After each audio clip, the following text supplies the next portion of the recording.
Hi you guys, welcome back to my channel. And if this is the first video that you're watching of mine, then hello, my name is Tara and you can find mostly pregnancy related videos here for now. I'm currently 27 weeks pregnant with baby number 2, and I do have a 2-year-old little girl named Baylee. And I have referred to my birth story with her throughout some of my pregnancy updates. So I figured it would be best if I film my birth story with Baylee with you guys. That way you have something to refer back to and kind of have an understanding of what I experienced the first time around. So I ended up having an involuntary natural birth, and I've mentioned this before, but I honestly think I suffer from PTSD from it because it was that intense and that traumatizing, but nonetheless, the best day of my entire life. So I want to share that with you guys. And I wrote down my birth story with her a couple days after it happened, and I still have it. So that's what I'm going to be referring back to, even though it's still very fresh in my mind. And really quickly before I get into it, I do want to apologize if you notice that I'm kind of monotone throughout the video, or I seem like I need to catch my breath, because like I said, it was very traumatizing, and every time I talk about it, I get really anxious. So I'm going to try my best to get through this video without crying. So again, I apologize if you notice that I'm just kind of blah in this video, but I don't want to like break down on camera for you guys. So I'm just going to try and get through this video without trying to feel the emotion. So I'll start off by saying that I did have a birth plan. My doctor told me I should write one in hopes of it going accordingly. And my plan was to have an epidural. When I got pregnant with Baylee, I can't even tell you how many YouTube videos I watched about birth. I watched so many birth vlogs, birth videos, natural births, and I just never thought that I could go down that route of having a natural birth. I didn't think that I was capable of going down that route. I didn't mentally prepare myself physically, emotionally, spiritually, whatever, to go down that route. I didn't take any LeMay's classes, or however you say it. I just didn't think that that was going to be my experience. In my mind, I expected to feel some pain, but that the epidural would give me the relief I needed and I would get it at some point or another. So I went into labor at 40 weeks and 5 days overdue, and I was in labor for like 72 hours. So it was crazy, and it started on Thursday afternoon, and I didn't start timing them until the evening time, and they were around 4 to 5 minutes apart, lasting from like 40 to 50 seconds. And I didn't sleep that whole entire night because the pain was already very, very intense at this point that I couldn't get sleep. So Adam fell asleep and I was up all night timing my contractions, bouncing on the birthing ball, and just trying to like breathe my way through them. I woke up the next morning and I decided that I was going to try and work my body as hard as I could so that I can get myself into active labor, because I was like already getting really exhausted. And I like went on a huge long walk. I think I bounced on the birthing ball. I like scrubbed our entire house. I did a bunch of laundry. I was just trying to do everything I could to get me to that point where I could go into the hospital. So at about 6 o'clock, I noticed that the pain was starting to really increase. And so I laid down with Adam and tried to like moan my way through them. And they were still 45 minutes apart, lasting for this time about a minute or longer. And so I decided it was time to call the hospital and let them know. And the nurse told me that it sounded like I was in the early stages of labor, and to call back once my contractions got to be about 2 to 3 minutes apart, lasting for anywhere from a minute to a minute and a half.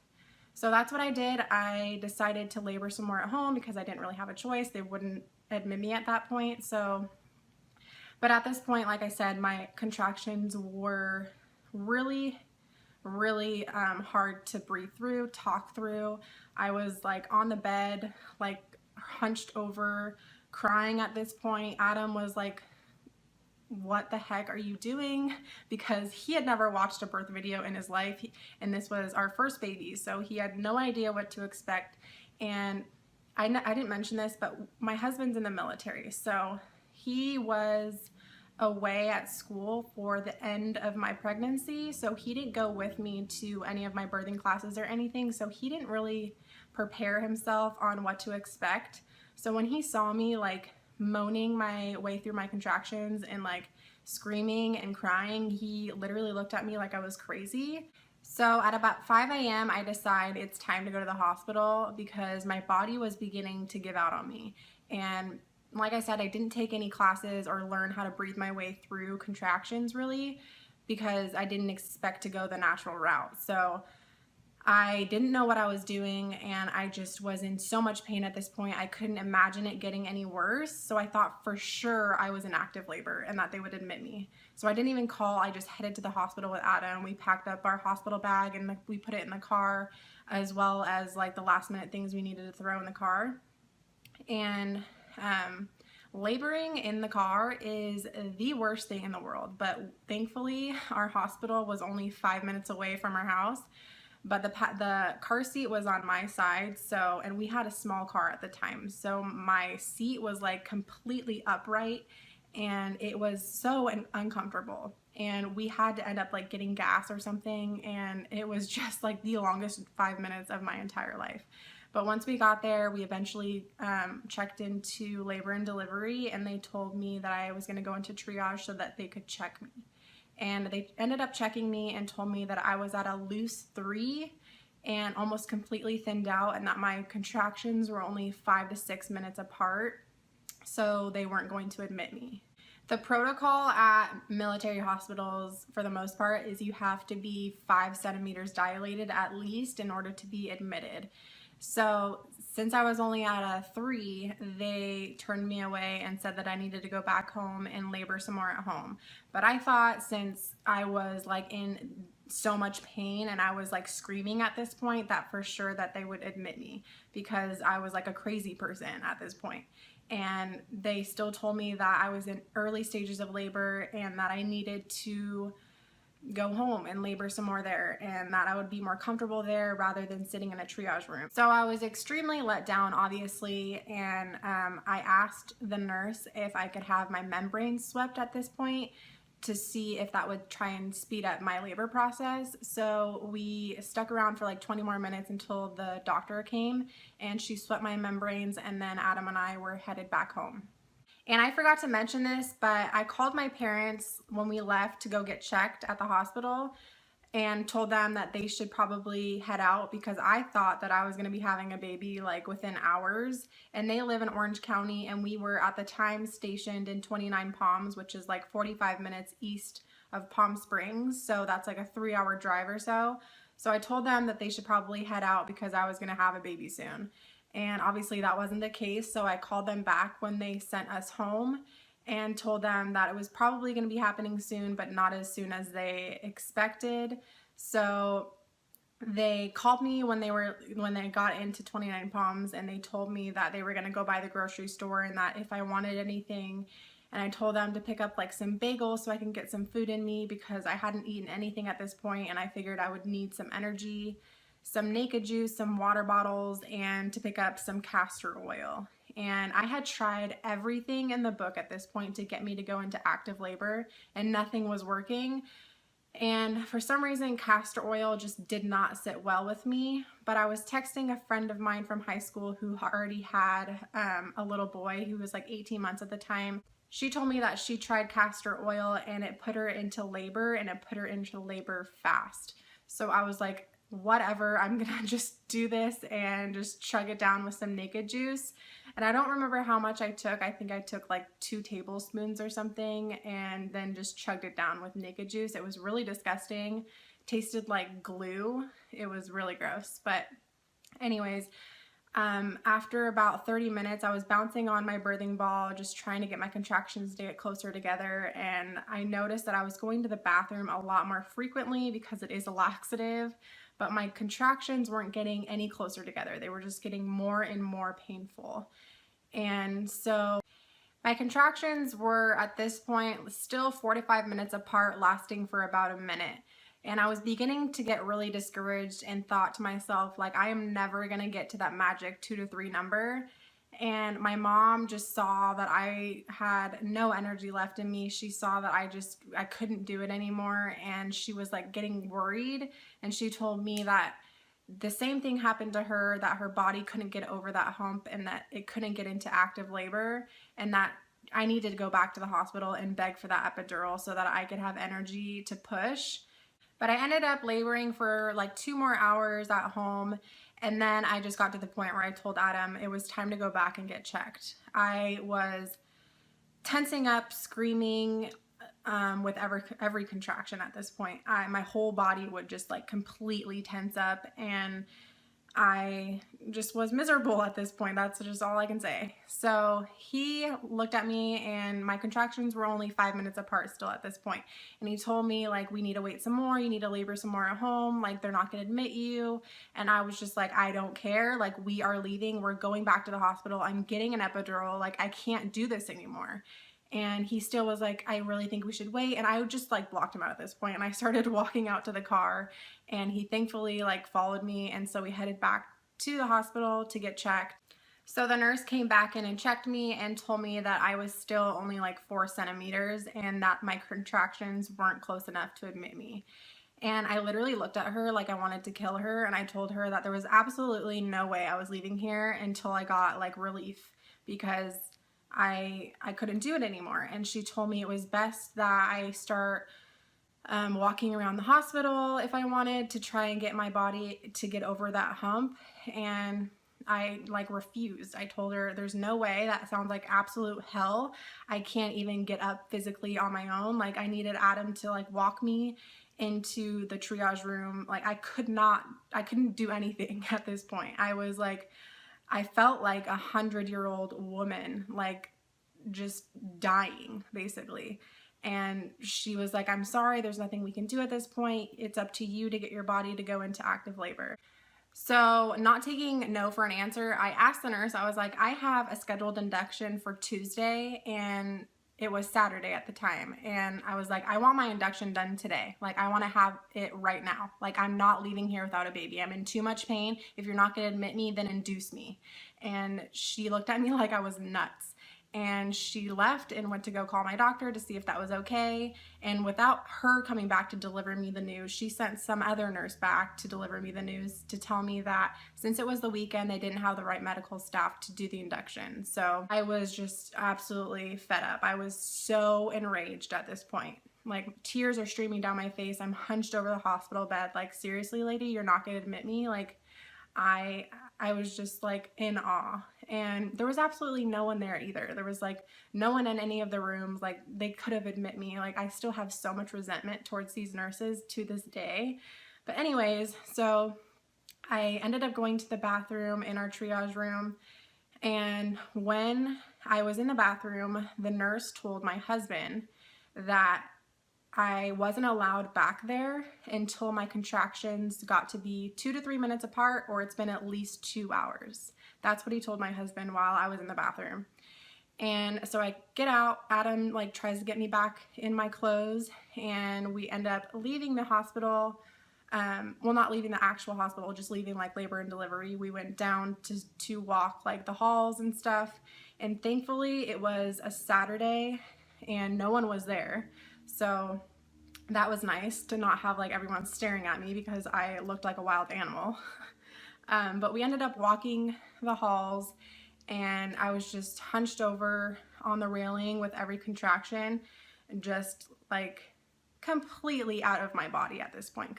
Like, it was a complete out of body experience. And I can't even explain the pain because there's no words really to explain how intense the pain I was feeling was. It felt like someone stabbing you with a knife and twisting it repeatedly. Like, that's the best way I can explain it. But after about 30 minutes of dealing with that and walking the halls of the hospital, I got this overwhelming feeling that I needed to go back up to labor and delivery and just be near labor and delivery, because I had this like instinct that she was coming. And Adam was like, no, like, we just need to keep walking around, like, do your best, you can do it, like, try to encourage me. But I was like, no, we're going back up there, and I just want to labor around their area just so I'm close by. And he followed me back up there, and With the next contraction, I found the closest chair to me. I tensed up on all fours like a feline cat and was pushing basically because I felt her head coming out. And I told Adam, I was like, that's her head. Like, she's coming out right now. Like, we need to go back in and get checked. Like, she's coming out of me. And he was like, no, she's not. You're just being dramatic. And I was like, okay, no, she's coming out of me. Like, I know she's coming out of me. That's her head I'm feeling. And at this point with the contractions, like, my body was pushing at this point. It wasn't like the pain of the contractions anymore. It was like my body was physically pushing her out. Like, I didn't know how to not push at this point. And so I ran through the doors and I told them, like, that's her head's coming out, like, I need you guys to check me. And they were like, oh my God, this girl is crazy. And so they put me into triage again for the third time and checked me. And the lady looked at me like she was about to die. And she was like, oh my God, she's coming. And I looked at the nurse that was by my head and I was like, can I please get my epidural now? And she was like, honey, I'm afraid that you're about to have this baby any second. And I completely just blacked out. I completely blacked out. And I thought to myself, oh my God, I'm about to have a natural birth. No pain meds, like no IV. I didn't even have time to get a hospital bracelet on me, let alone a gown to labor in. I labored in my street clothes that I came in, and I pushed her out with the clothes that I was wearing. It all happened so fast, and within seconds I had what seemed like every member of the hospital in my triage room. And in my birth plan, I stated that I didn't even want to have like any interns or anything. I just wanted it to be my doctor and the nurses that were required to be there in my room. I didn't want any unnecessary people there. But there was like 50 people in this like tiny little triage room. And I just remember the nurse telling me, like, don't push, your doctor's not here yet, she's on her way. And there was no way I couldn't push. Like, I didn't know how not to push because I didn't have my doctor there to coach me and teach me how to push. So I like tried the best I could to hold back my pushes, but she was coming whether like they liked it or not. And with my next contraction, I pushed and she came out, and my doctor ended up being there just in time to catch her. And she came out and they put her straight on my chest, and it was the most amazing experience to see and feel her for the first time. But after they took her off my chest and started cleaning her up and everything, they told me that she came out with a broken collarbone. Because of how fast and sudden everything happened, I went from 4 centimeters to fully dilated in a matter of 30 minutes. And because of how forcefully she came out and not really being coached on how to push, she came out with a broken collarbone. So that was really devastating and really hard and strenuous on Adam and I the first week of her life, because we had to constantly make sure that she wasn't moving her arm. And so we ended up having to swaddle her pretty much for like 24/7 throughout the first week of her life to make sure it wouldn't get any worse. And thankfully newborns heal really, really quickly. So it did end up healing 100%, and she ended up being completely okay.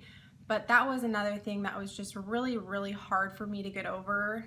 Dealing with that kind of news when you're a first-time mom is really difficult. And even though I was really frustrated with how my birth went, on the other side of it, my recovery process was so easy, and I was up and walking like 20 minutes after I had her. So I'm really grateful for that. And honestly, when they tell you you forget the pain after you have your baby and you see them for the first time, that wasn't the case for me, and I still am haunted to this day by all the pain that I experienced. But I have a completely different doctor for this pregnancy, and when I mentioned to him my birth story with Baylee, and he noticed that I got like bright red and started like hyperventilating in his office, he told me that he's going to do everything he can to make sure that I have a better experience this time. And so he put a note in my file to make sure that I'm not sent away, and to give me an epidural as soon as I ask for it, and that I can be induced if I wanted to be as early as 39 weeks. I have that option if I want it. And so all that is in my file, so I have so much more reassurance that everyone is on the same page now, and that hopefully my experience this time with this baby will be a completely different experience than it was with Baylee. So that's it for this video. I hope you guys enjoyed it. And if you guys are interested in me possibly vlogging this birth, I am kind of on the fence on whether or not I want to yet, but if that's something that you guys are interested in and want me to film, and you want to see my experience with this baby, then go ahead and give this video a thumbs up or leave a comment in the comment section and let me know that you guys would be interested in seeing a birth vlog, and I will be happy to do that. But like I said, that's it for this video. Thank you guys so much for watching, and I'll see you in my next one. Bye.